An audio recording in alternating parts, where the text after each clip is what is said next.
Welcome to my channel Humanity Studies. This is the part 4 of chapter number 2 History class 12th.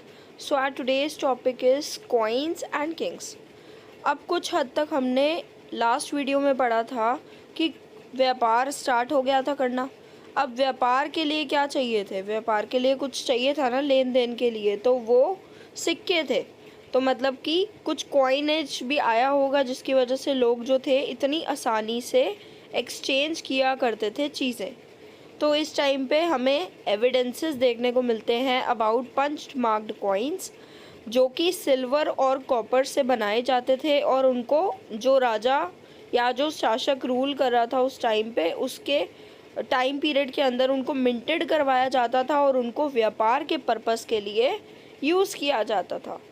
अब इनका evidence हमें कैसे पता चला कि भाई उस टाइम पे जो थे सिक्कों का यूज़ किया जाता था? तो हमें बहुत सारी साइट्स से एक्सकावेशन यानी कि उनकी खुदाई करके हिस्टोरियंस ने, आर्कियोलॉजिस्ट ने पता लगाया है कि इन साइट्स पे जो था व्यापार के लिए सिक्कों का यूज़ किया जाता था। और जो न्यूमिस्मैटिस्ट थे, जो कि स्टडी करते हैं, स्पेशलिस्ट होते हैं कॉइन्स की स्टडी में, उन्होंने इन्हीं सिक्कों से स्टडी करके ये चीज़ पता लगाने की कोशिश करी कि उस टाइम पे कहाँ कहाँ पे व्यापार हुआ करता था और वहाँ पे कमर्शियल नेटवर्क्स क्या हुआ करते थे। अराउंड 6th सेंचुरी BCE की बात हो रही है। ये हड़प्पन में भी व्यापार था, पर उस टाइम पे सिक्कों का यूज़ नहीं था। सिक्कों का यूज़ जो है हमें इसी सेंचुरी में देखने को मिलता है। अब हिस्टोरियंस ने बहुत ज़्यादा कोशिश करी ये पता लगाने की कि ये जो सिंबल्स सिक्कों के ऊपर बने हुए हैं वो कौन सी रूलिंग डायनेस्टी से बिलोंग करते हैं, क्योंकि हम लोग एकमात्र सिंबल से ही पता लगा सकते हैं कि वो कौन सी डायनेस्टी के कॉइन्स हैं। सो ये जो है ये सिक्के ही हमें बताते हैं कि इनको कौन से रूलर ने, कौन से राजा ने इनको इशू करवाया है। अब जैसे कि आज के टाइम में जो है सिक्के करेंसी बैंक्स करती हैं इशू, तो उस टाइम पे भी हिस्टोरियंस ने ये पता लगाया कि जो मर्चेंट्स क्लास हुआ करती थी, यानी कि जो व्यापार करती होगी या फिर जो बैंकर्स होंगे या गांव में जो लोग रहते होंगे, उन्होंने ही सिक्के जो हैं वो इशू करवाए होंगे, क्योंकि उन्हें जो है लेन देन करना होता था, तो इस वजह से सिक्के हुए होंगे इशू। अब पहला कॉइन था जिसके ऊपर शासक का नेम भी था, यानी कि रूलर का नेम भी था और इमेज भी थी, और ये वो सिक्के थे जो किसने इशू करवाए थे? इंडो ग्रीक्स ने इशू करवाए थे, जो कि पर्टिकुलरली नॉर्थ वेस्टर्न पार्ट में रूल किया करते थे अप्रॉक्सीमेटली 2nd सेंचुरी BCE के दौरान। अब कुशानास के टाइम पे जो है बहुत सारे जो है सोने के सिक्के देखने को मिलते हैं, और कुशानास की ये ऐसी एक डायनेस्टी थी जिन्होंने पहली बारी गोल्ड के सिक्के जो थे वो इशू करवाए थे अराउंड 1st सेंचुरी BCE के दौरान। और ये जो सिक्के थे ना, ये आइडेंटिकल थे, यानी कि मिलते जुलते थे किनसे? जो रोमन एम्पायर के टाइम पे इशू हुए थे उन सिक्कों से।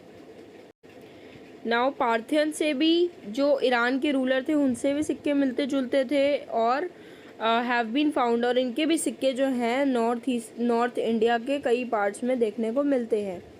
एक जो सबसे बड़ा रीज़न था कि गोल्ड कॉइन्स उस टाइम पे क्यों यूज़ हो रहे थे, वो ये हो सकता है कि वो जैसे कि बहुत ज़्यादा भारी मात्रा में जो गुड्स हैं वो आपस में एक्सचेंज हो रहे होंगे, ट्रांजैक्ट हो रहे होंगे, तो इस वजह से जो है गोल्ड कॉइन्स अब आज भी जो है सोने का जो एक्सचेंज होता है वो भारी मात्रा में होता है, मतलब कि बहुत ज़्यादा गुड्स या तो एक्सचेंज होते होंगे, तब बदले में ये लोग सोने का सिक्का देते होंगे। तो ये था एक reason. Now besides the hoards of Roman coins have been found from archaeological, south India से जो है रोमन के सिक्कों के भी एविडेंसेस देखने को मिलते हैं। अब ये था कि एकमात्र रीज़न रोमन कॉइन्स का यहाँ इंडिया में मिलने का यही है कि उनके जो है क्लोज कनेक्शन से थ्रू ट्रेड व्यापार करते थे वो लोग आपस में, क्योंकि उस टाइम पे कुछ बॉर्डर्स तो थे नहीं, बॉर्डर्स का तो कंसेप्ट ही बहुत बाद में आया है। तो अगर साउथ इंडिया में जो है रोमन एम्पायर के सिक्के मिल रहे हैं तो इसका मतलब यही है कि वो आपस में बहुत हद तक व्यापार करते होंगे। अब ऐसा तो नहीं था ना कि जो लोग खाली गांव में रहा करते थे या टाउन्स में रहा करते थे वही लोग ही सिक्कों को इशू किया करते थे, तो ऐसा नहीं था। ट्राइबल रिपब्लिक्स के भी जो लोग थे, यानी कि वो लोग जो फॉरेस्ट में रहा करते थे, जंगलों में रहा करते थे, वो भी सिक्कों को उस टाइम पे इशू किया करते थे। For example योद्धास of Punjab and Haryana. अब जो आर्कियोलॉजिस्ट हैं उन्होंने अनअर्थ करे, अनअर्थ का मतलब खुदाई करके उनको हज़ारों कॉपर के सिक्के मिले हैं, जो कि किन्होंने इशू करवाए हुए थे, योद्धास ने इशू करवाए हुए थे, जो कि सिंपली यही चीज़ को आगे लाता है कि उन लोगों का व्यापार में कितना ज़्यादा इंटरेस्ट था, यानी कि इकोनॉमिक एक्सचेंजेस, इकोनॉमी के एक्सचेंजेस, यानी कि पैसे से रिलेटेड जो एक्सचेंज करना चाहते थे ये लोग, उस चीज़ में कितना ज़्यादा ये इंटरेस्टेड थे और पार्टिसिपेट करते थे, तभी इन्होंने ये सिक्के उस दौरान इशू करवाए थे। अब सबसे ज़्यादा जो इम्प्रेसिव सोने के सिक्के देखने को मिलते हैं वो मिलते हैं गुप्ता डायनेस्टी के टाइम पे, जो गुप्ता रूलर्स ने इशू करवाए थे। और ये जो सिक्के थे वो अपनी प्योरिटी के लिए जाने जाते थे, यानी कि सोना एकदम प्योर यूज़ करते थे वो लोग सिक्कों में। इतने ज़्यादा इम्प्रेसिव थे ये सिक्के गुप्ता एम्पायर के। और ये जो सिक्के थे वो इसलिए बनाए गए थे ताकि लंबे दूर तक जो व्यापार है वो अच्छे तरीके से हो सके, ट्रांजैक्शन हो सके और उस व्यापार से राजा को भी कुछ मुनाफा हो, बेनिफिट हो। अब 6th सेंचुरी सीई के दौरान क्या देखा जाता है कि जो सोने के सिक्के थे वो एकदम से ख़त्म हो गए। अब इसका क्या रीज़न था? हो सकता है कि वहाँ पे कुछ तंगी आ गई हो, इकोनॉमी से रिलेटेड कुछ क्राइसिस हो गए हो। Now historians are divided on this issue. Historians are divided का क्या मतलब है कि जो इतिहासकार थे उनके अलग अलग व्यूज़ थे इस चीज़ को लेके, तो वो आपस में एक दूसरे के व्यूज़ को डिवाइड कर लेते हैं। फॉर एग्जांपल जो एक ग्रुप था इतिहासकारों का, उन्होंने ये सजेस्ट करा कि हो सकता है रोमन एम्पायर से जो हमारा इतना अच्छा व्यापार चला करता था, हो सकता है वो ख़त्म हो गया हो, और इसकी वजह से ही जो अमीरी थी, जो प्रॉस्पेरिटी थी इन कम्युनिटीज़ की, मर्चेंट क्लास की, वो ख़त्म हो गई और इस वजह से सिक्के जो हैं वो एकदम से ख़त्म हो जाते हैं। जो दूसरा ग्रुप था उन्होंने ये चीज़ आर्ग्यू करी कि हो सकता है कि इन टाउन्स में जो है सिक्के ख़त्म हो गए हों, और इसका मतलब ये भी हो सकता है कि न्यू टाउन्स जो हैं डेवलप होने स्टार्ट हो गए हों, या फिर नए नेटवर्क्स व्यापार के उस टाइम पे हो सकता है स्टार्ट हो गए हों और ये वाला जो था ये डिक्लाइन हो गया हो। अब जो नेक्स्ट थे उनका मानना ये था, they also point out that though the finds of coins at that time were fewer. हो सकता है कि जो सिक्कों का लेन देन था वो उस टाइम पे कम ही हो, और कॉइन्स जो हैं वो इंस्क्रिप्शन और टेक्स्ट में मेंशन होना जैसे कि कंटिन्यू कर रहे थे, तो हो सकता है कि उस टाइम पे सिक्कों का जो एक सर्कुलेशन था वो कम हो, व्यापार में ज़्यादा होता हो, और हो सकता है कि वैसे जो है उसका सर्कुलेशन कम हो, तो ये भी रीजंस हो सकते हैं। Now back to the basics, how the inscription deciphered. कैसे इंस्क्रिप्शंस में जो चीज़ें लिखी हुई थी इतिहासकारों ने कैसे उसका पता लगाया। सो फार वी हैव स्टडिंग, हमने पढ़ा कि भाई इंस्क्रिप्शन ये थी, ये मेंशन था। अब हम लोग ये चीज़ पता कराएंगे कि इतिहासकारों ने कैसे पता लगाया कि what was written on them. Now the first task was, हमने पढ़ा था शुरुआत में ही कि ब्राह्मणी और खरोस्ती डेसिफर कर ली गई थी। अब वो कैसे डेसिफर करी, उसका क्या प्रोसेस था। अब ज़्यादातर जो अशोका की इंस्क्रिप्शंस थी उनमें मॉडर्न डे ब्राह्मणी लैंग्वेज का प्रयोग किया गया था, और वहाँ पे जो है वो एक मॉडर्न इंडियन लैंग्वेज है, इस वजह से हमें पता चल पाया कि इंस्क्रिप्शंस में क्या लिखने की कोशिश करी हुई है। और उस टाइम पे जैसे कि सबको पता है कि अंग्रेज़ राज कर रहे थे, यानी कि ब्रिटिशर्स जो थे वो रूल कर रहे थे। तो 18th सेंचुरी के दौरान जो है यूरोपियन स्कॉलर्स ने इंडिया के पंडित्स को हेल्प करी, एड करा, ताकि वो लोग जो हैं पता लगा पाएँ, कंपेयर करके नई स्क्रिप्ट से, मतलब कि पुरानी स्क्रिप्ट्स को कंपेयर करें और आपस में पता लगा पाएँ कि इन स्क्रिप्ट्स के अंदर क्या लिखा हुआ है। क्योंकि हिस्ट्री जो है वो हमेशा से ही नोन टू अननोन जाते हैं। जो चीज़ें हमें पता है उनसे हम लोग जो चीज़ें हमें इतिहास की नहीं पता है उन चीज़ों का पता लगाते हैं। स्कॉलर्स ने बहुत ज़्यादा इंस्क्रिप्शंस पढ़ी, पता लगाया। कईयों को लगा कि ये संस्कृत भाषा है, लेकिन बहुत स्टडी करने के बाद उनको पता लगा कि ये प्राकृत भाषा भी हो सकती है। अब डिकेड्स की मेहनत करी, बहुत 10 साल लग गए, जितने भी मतलब इतनी ज़्यादा मेहनत करके इन्वेस्टिगेशंस के बाद जो है जेम्स प्रिंसेप थे जिन्होंने डेसिफर कर लिया था कि अशोका की जो स्क्रिप्ट थी उसके अंदर क्या लिखा हुआ था। शुरुआत की स्टार्टिंग में ही हमने ये चीज़ पढ़ी थी। अब ब्राह्मणी का हमने केस पढ़ लिया। अब हम पढ़ते हैं कि खरोष्टी को कैसे डेसिफर करा गया। तो खरोष्टी की क्या स्टोरी थी। अब जो ये स्क्रिप्ट खरोष्टी की यूज़ होती थी इंस्क्रिप्शन में नॉर्थ वेस्ट के एरियाज़ में, वो कुछ हद तक अलग थी। अभी हमने पढ़ा था कि जो इंडो ग्रीक्स के राजा थे उन्होंने कॉइन्स को इशू करवाया था अराउंड फर्स्ट सेंचुरी की BC के दौरान। अब ये जो सिक्के इंडो ग्रीक्स ने इशू करवाए थे, ये जो सिक्के इतिहासकारों को मिले, इनमें जो किंग्स के राजाओं के नाम थे वो ग्रीक भाषा में भी थे और वो खरोष्टी लैंग्वेज में भी थे। तो अब यूरोपियन स्कॉलर्स ने क्या करा, वो लोग ग्रीक जानते थे, वो लोग पहली लैंग्वेज को यानी कि ग्रीक को पढ़ना जानते थे, तो उन्होंने आपस में खरोष्टी के लेटर्स जो थे वो आपस में कंपेयर कराए। जैसे कि ए लिखा हुआ था तो ए दोनों स्क्रिप्ट्स को मैच करा और फिर उन्होंने पता लगाया विथ प्रिंसेप। और इसी तरीके से जो जेम्स प्रिंसेप थे उनको पता लग गया कि खरोष्टी की इंस्क्रिप्शन में क्या लिखा हुआ है। और ऐसे ही बहुत सालों के प्रयासों के बाद जो है, इन्वेस्टिगेशन के बाद, वो लोग अब स्क्रिप्ट में जो लिखा हुआ था उसको पढ़ना जान चुके थे। Now historical evidences from inscription. अब हमें इतिहास के क्या एविडेंसेस मिलते हैं। तो इतिहास के बारे में पढ़ने के लिए कि हिस्टोरियंस ने और एपिग्राफिस्ट ने कैसे काम करा, उसके लिए हमें 2 अशोकन इंस्क्रिप्शन को जो है गहराई से उसके बारे में जानना ज़्यादा ज़रूरी है।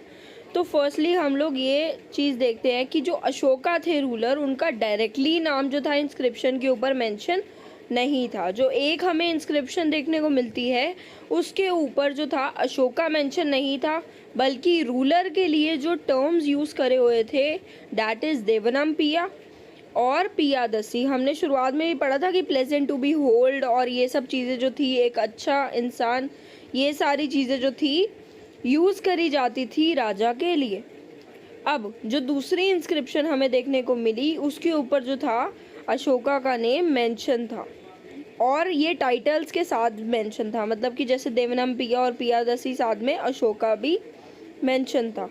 तो अब इन सारी इंस्क्रिप्शन को इकट्ठा करके इतिहासकारों ने उनको जो है कंपेयर करा कि इन सारी इंस्क्रिप्शंस का अगर कंटेंट सेम है, इन सारे इंस्क्रिप्शन का एक राइटिंग का वे सेम है, एक भाषा सेम है, एक स्टाइल सेम है, तो इन सारे जो एपिग्राफिस्ट थे, जो सिक्कों के बारे में इतनी ज़्यादा वो कर रहे थे, इंस्क्रिप्शन के बारे में पढ़ रहे थे, तो उन्होंने ये कंक्लूड करा एट द एंड कि ये सारी जो इंस्क्रिप्शन हैं इनकी सिमिलैरिटीज़ की वजह से ये सारी एक ही शासक ने जो है, एक ही रूलर ने उस टाइम पे इशू करी थी। अब इंस्क्रिप्शंस को पढ़ के जो इतिहासकार थे उनको ये चीज़ें पता चलती हैं कि अशोका ने अपनी इंस्क्रिप्शन में ये चीज़ें मेंशन करी हैं कि उनसे पहले जो रूलर्स आए, उनसे पहले जो शासक थे जो इंडिया को रूल किया करते थे, उन्होंने उनके पास कोई भी प्रॉपर अरेंजमेंट नहीं था रिपोर्ट्स को रिसीव करने का। तो हिस्टोरियंस ने ये पता लगाने की बहुत कोशिश करी है कि ये जो स्टेटमेंट्स अशोका ने अपनी इंस्क्रिप्शन में लिखी हैं तो क्या वो सच थी या फिर वो उन्होंने बढ़ा चढ़ा के लिखी थी, एग्जैजरेशन करके लिखी है कि अपने आप को बेस्ट बताने के लिए ये स्टेटमेंट पास ऑन करी थी। तो इसके लिए उन्होंने पॉलिटिकल हिस्ट्री देखी जो कि अशोका से पहले जो रूलर्स आए थे उनकी, तो क्या ये बात सच थी या फिर उन्होंने बढ़ा चढ़ा के लिखने के लिए ये चीज़ें लिखी थी।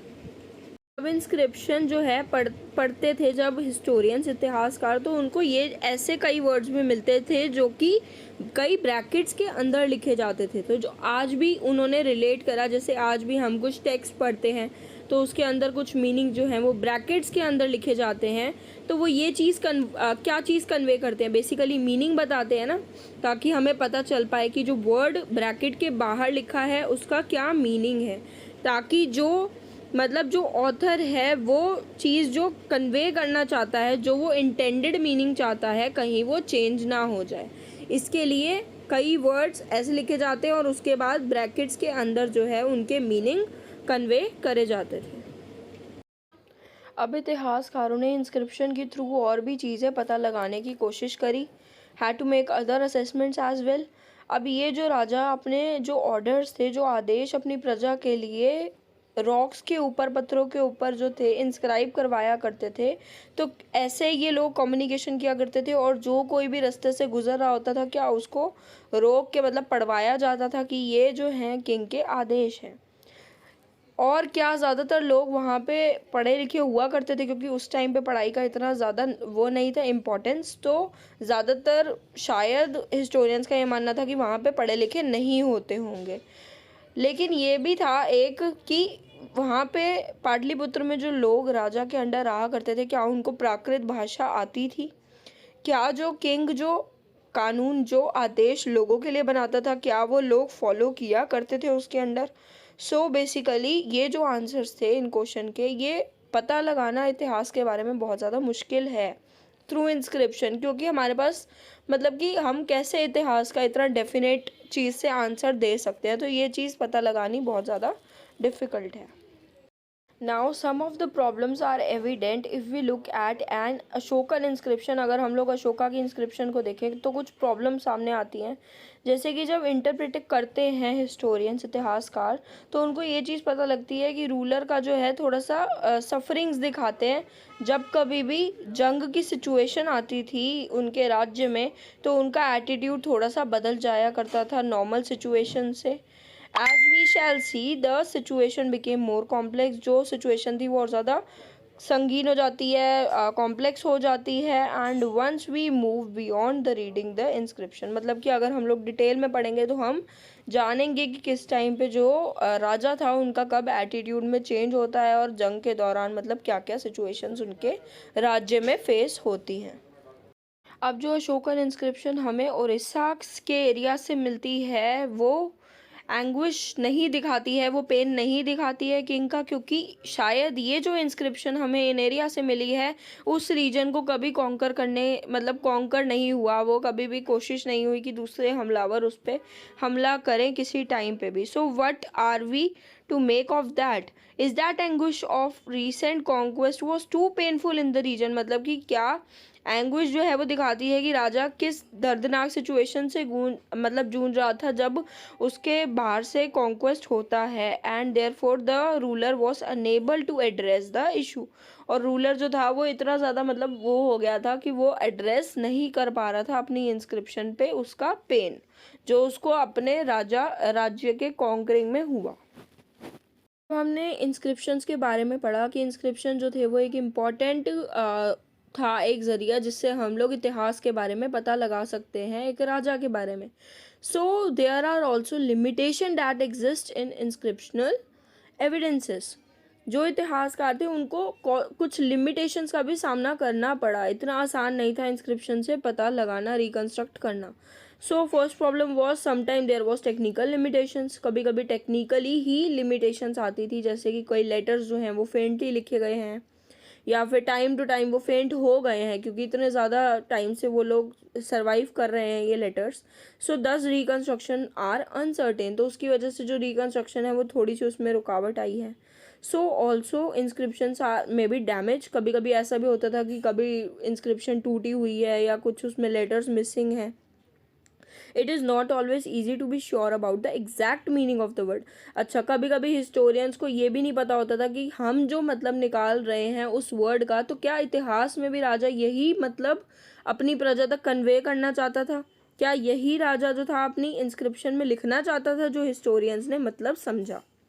सो if you go through an epigraphical journal, मतलब कि अगर हम लोग देखेंगे कि एपिग्राफी की कैसे उन्होंने पता लगाया, you will realise that all scholars are constantly debating and discussing alternative ways of reading inscription। की इतिहासकारों में बहुत ज़्यादा डिबेट्स हुई कि नहीं इसका मतलब ये है, या ये इस राजा जो था इस टाइम पे ये कन्वे करना चाहता था। आपस में हिस्टोरियंस डिबेट कर रहे थे, डिस्कस कर रहे थे कि किस तरीके से जो है इंस्क्रिप्शंस में जो चीज़ लिखी हुई है उसका पता लगाया जाए।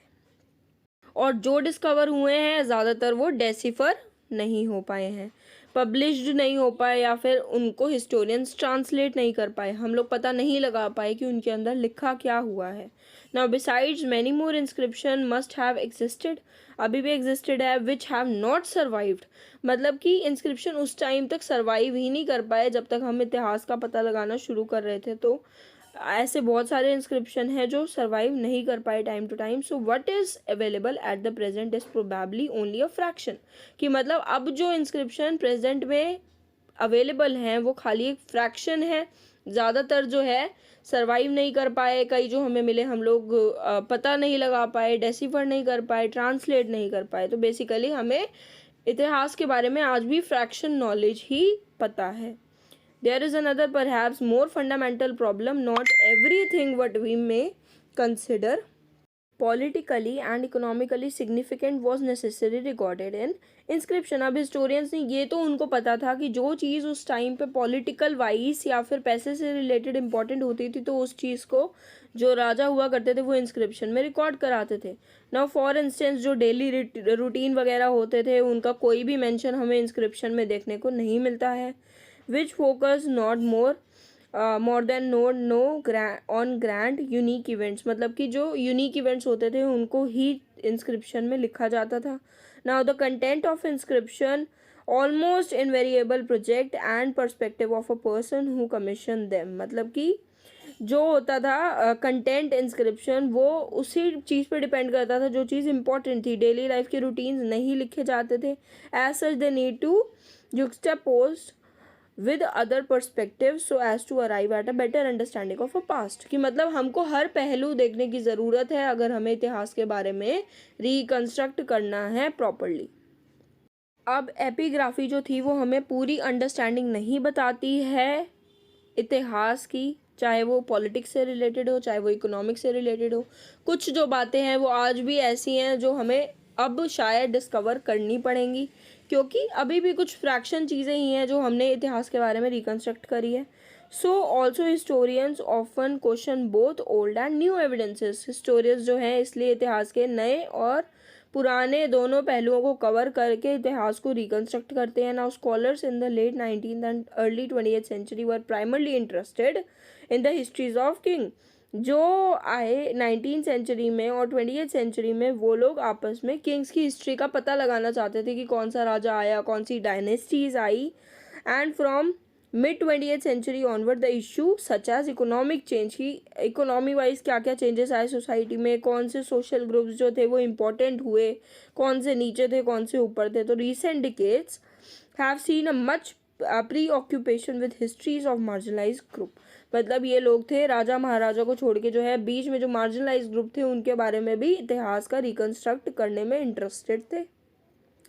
This was probably lead to fresh investigation of old sources, इसका मतलब था जो पुराने सोर्सेज हमने रिकंस्ट्रक्ट करे, मतलब कि पुराने सोर्सेज जो हमें मिले उससे हम लोग नई जानकारी भी फटाफट आगे लेके आए इतिहास के बारे में। And the development of new strategies of analysis, अब टाइम टू टाइम जो थी जैसे मॉडर्निटी आई, टेक्नोलॉजीज बढ़ी, तो बहुत सारी न्यू टेक्निक्स भी इन्वेस्टिगेशन के अंडर ली गई टू रिकंस्ट्रक्ट हिस्ट्री।